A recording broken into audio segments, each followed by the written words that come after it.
My own sister texted me, "Don't come to mom's retirement party. She doesn't want you there." No call, no explanation, just a sentence dropped into my night like I didn't exist. What hurt more? My dad liked the message, so I didn't argue. I didn't beg. I typed one word, cool, and quietly stopped paying for the venue. 7 days later, the celebration they'd planned without me started to fall apart. My phone lit up for hours, names stacking on the screen. And trust me, that was only the first consequence. Before I tell you how this ended, hit like and comment where you're listening from. If you've ever been erased by your own family, I want to hear from you. I'm Olivia. I was 34 when I finally understood how replaceable I was to the people who raised me. On paper, my family looked fine. The kind neighbors waved at. The kind that posted smiling photos every holiday. If you walked into my parents' house, you'd see framed memories lining the hallway, birthdays, graduations, vacations that looked effortless in hindsight. What you wouldn't see was how those moments were built, or who carried them. That was usually me. I worked a stable job that required organization, patience, and problem solving. Somewhere along the way, those skills quietly transferred from my career into my family. I became the one who booked things, paid things, smoothed things over. I didn't announce it. I didn't keep score.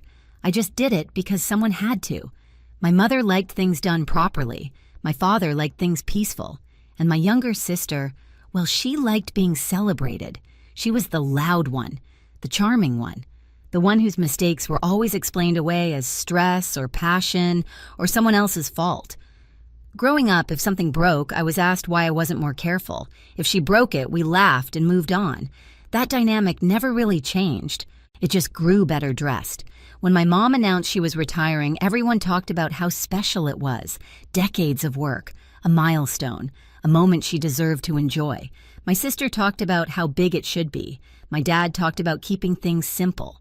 And somehow, without a meeting or a plan, the responsibility landed in my lap. I didn't mind at first. I found a venue that felt warm, not flashy. I coordinated catering. My mom actually liked not just what looked good in photos. I handled the payments quietly the way I always did.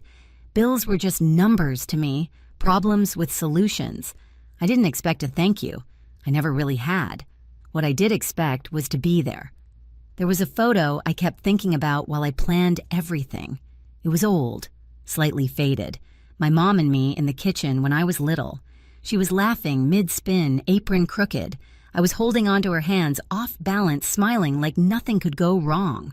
I held on to that image more than I realized. Maybe part of me thought this party was a way back to that version of us. The night my sister texted me all of that cracked. Not shattered, cracked. Because when someone tells you not to come to a celebration, you built it. Forces a question you've been avoiding your whole life. Was I family, or was I just useful? That question stayed with me long after I set my phone down, and it followed me straight into the days that came next. The message came late, the kind of hour where nothing good ever arrives. I was at home, shoes kicked off near the door, the room lit by a single lamp I'd forgotten to turn off. My phone buzzed once on the coffee table. I didn't rush to it. I never did anymore. Most nights, it was just noise group chats. I muted reminders I already knew by heart. Then I saw my sister's name. The text was short. No greeting. No softening the blow. Don't come to mom's retirement party. She doesn't want you there. I stared at the screen longer than I want to admit, long enough for my brain to search for context that wasn't there. A joke. A misunderstanding. Anything that made it make sense. My sister had always spoken bluntly, but this wasn't blunt. It was surgical. Before I could respond, another line appeared. Dad liked the message. That tiny detail hit harder than the words themselves. My father had always claimed neutrality. He believed staying quiet was the same as staying kind. Growing up, he'd sit at the end of the table while arguments unfolded, nodding occasionally, offering nothing that might disturb the balance. I used to think that meant he was fair. Now I understood it meant he was comfortable letting other people take the damage. I set the phone down. My chest felt tight, not with panic, but with something colder, the kind of clarity that arrives when denial finally gives up. I didn't cry. I didn't pace. I didn't draft a paragraph defending myself. I typed one word, cool. That was it. Then I opened my laptop. The venue confirmation email was still open from earlier that day. I'd been checking details, making sure everything was set. Without hesitation, I started undoing what I'd built, one cancellation at a time. Each click was quiet, clean, the kind of efficiency I was known for. The payments didn't fight back. The bills didn't argue. They just disappeared one by one like they'd never belonged there in the first place. What surprised me most was how calm I felt. The next morning, I waited for something, an apology, a call, even an awkward explanation. None came. The silence stretched through the day and into the next. It was the kind of silence that answers questions without saying a word. They weren't confused. They weren't conflicted. They were simply assuming I'd fall back into place. A few days later, messages started trickling in. My sister accusing me of being dramatic. My mom asking why things weren't moving forward. No one asked how I was. No one acknowledged what had been said to me. They spoke like the problem wasn't what they'd done, but that I'd stopped fixing it. That's when the shift happened. Not loud, not sudden, just a quiet realization settling in my chest. If I kept stepping back into the role they'd assigned me, this would never end. There would always be another event, another bill, another line crossed, explained away as family. And for the first time, I didn't rush to close the gap.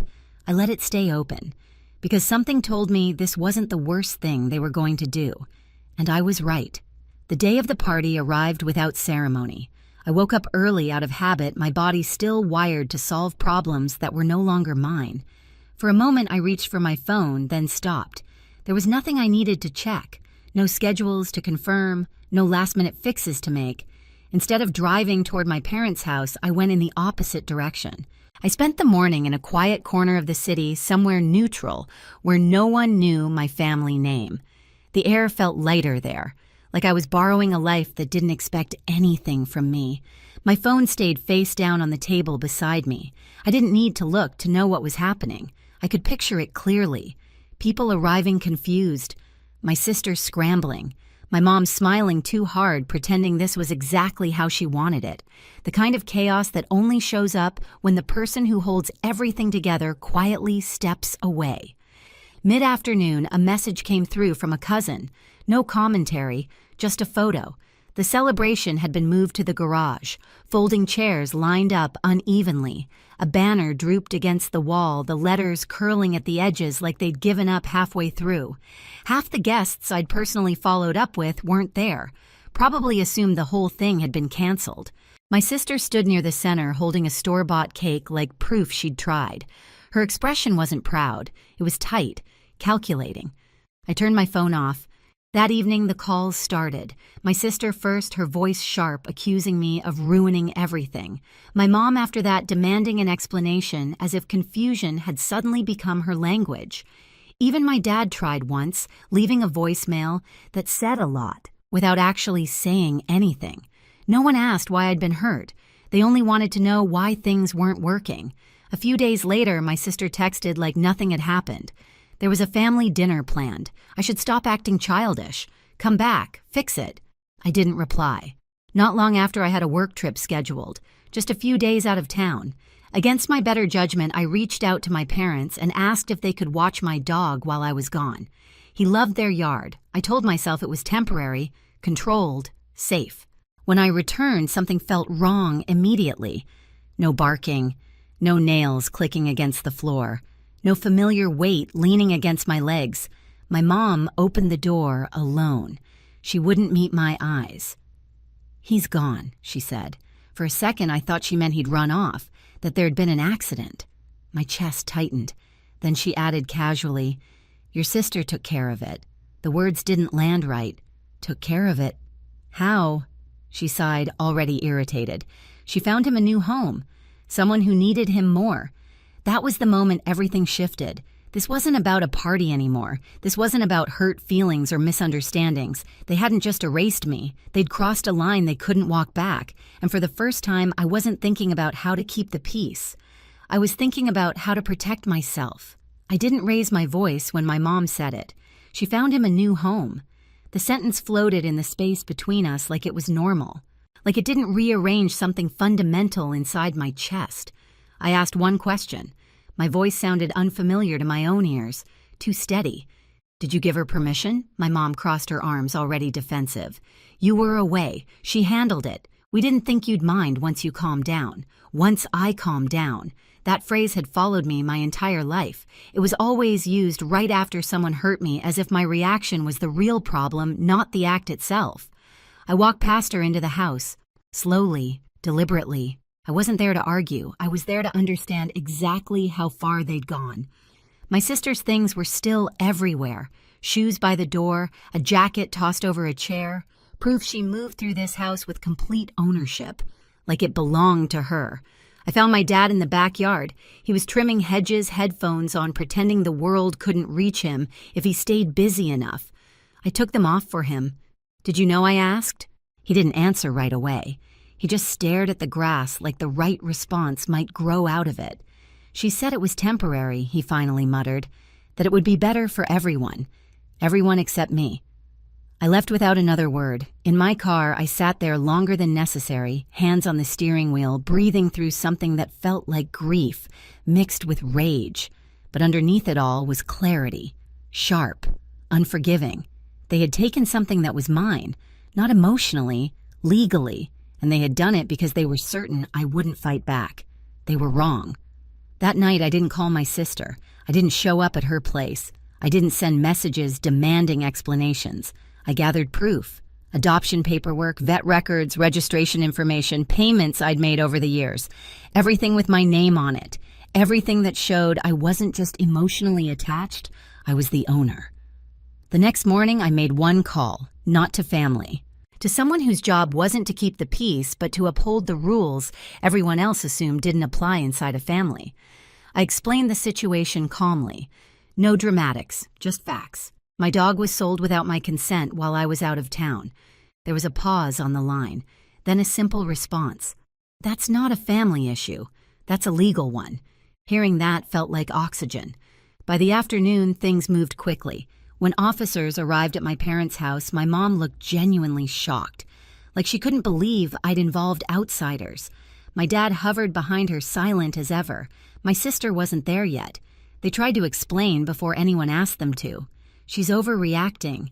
It was a misunderstanding. We were just trying to help. The officers listened politely, then turned to me. I handed over the documents, one by one. They read, nodded, asked clarifying questions. Professional, detached, exactly what I needed. Who sold the dog, one of them asked. My mom hesitated. That alone was enough. Your sister, she said finally. And where is she now? She's on her way. When my sister pulled into the driveway, she stepped out of her car, smiling, that confident, charming smile she'd used her whole life to diffuse consequences. Then she saw the uniforms. Her smile faltered. What's going on? She asked, eyes flicking between us. One of the officers spoke calmly. Did you sell a dog that doesn't belong to you? She scoffed. I rehomed him. It was the right thing to do. Did you have permission from the owner? She opened her mouth, closed it, rolled her eyes. She was being dramatic. I knew she'd get over it. That was the moment. Not when the officer explained the situation, not when the paperwork came out, but when my sister realized her usual confidence wasn't working. They placed her in handcuffs. My mom screamed. My dad shouted that this was unnecessary, that we could talk about it, that this was family. The officer didn't even look at them. Family doesn't give you the right to sell someone else's property, he said. I didn't feel triumph. I didn't feel revenge. I felt still. At the station, everything became quieter, more procedural, less emotional. I sat in a plastic chair, hands folded, answering questions I'd already prepared myself for. They told me how much my sister had sold him for, a small amount, like he was nothing more than an object to be moved for convenience. They asked if I wanted to press charges. I asked for the night. That evening, my phone filled with messages I didn't read, voicemails I didn't open. I went home to an apartment that felt too quiet without the familiar sound of paws on the floor. I slept badly. The next morning, I got the call. They'd found him. When I walked into the station, he recognized me immediately. He ran toward me so hard his whole body shook. I dropped to my knees and wrapped my arms around him, breathing in that familiar scent, grounding myself in something real. I pressed charges. That part surprised my parents the most. They thought getting him back would be enough, that I'd take the win and smooth things over like I always had. But this wasn't about punishment. It was about a line. My sister paid restitution through legal channels. There were no apologies, just bitterness, just blame. That night, my mom left a voicemail. She started calm, then angry, then desperate. She said if I didn't drop everything I was choosing to walk away from the family, I deleted it. Because for the first time, that wasn't a threat. It was a confirmation. They had built a family that only worked if I stayed silent, and I was done being quiet. The house felt different after that, quieter but not empty. He slept pressed against my leg the first night back like he needed to make sure I was real. I didn't move until morning. I let the stillness settle into my bones, replacing the constant tension I'd carried for years. The legal part wrapped up without drama. Restitution went through the proper channels. No heartfelt conversations followed. No apologies showed up late and trembling. Just distance, clean and unmistakable. I changed the locks, updated my emergency contacts, removed names that had been there by default, not by trust. It felt strange how simple it was, how long I'd delayed something so necessary. My parents didn't come by. My sister didn't reach out. The silence this time felt different. It wasn't punishment. It was the natural consequence of boundaries finally holding. I kept working. I cooked dinners I actually enjoyed. I took longer walks. I stopped bracing myself for the next demand. Some nights I thought about the party, about the message, about how easily they'd erased me. And then I'd look down and feel the warm weight at my side and remember why I stopped letting them. Peace I learned isn't loud. It just stays. For a long time, I thought love meant enduring whatever your family handed you. Now I know better. If being hurt is the price of belonging, it isn't love, it's control. And choosing yourself doesn't make you cruel. It makes you honest. If this story sounds familiar, you're not alone. Share your thoughts in the comments. Tell me where you're listening from, and hit subscribe for more real stories about boundaries, betrayal, and quiet justice.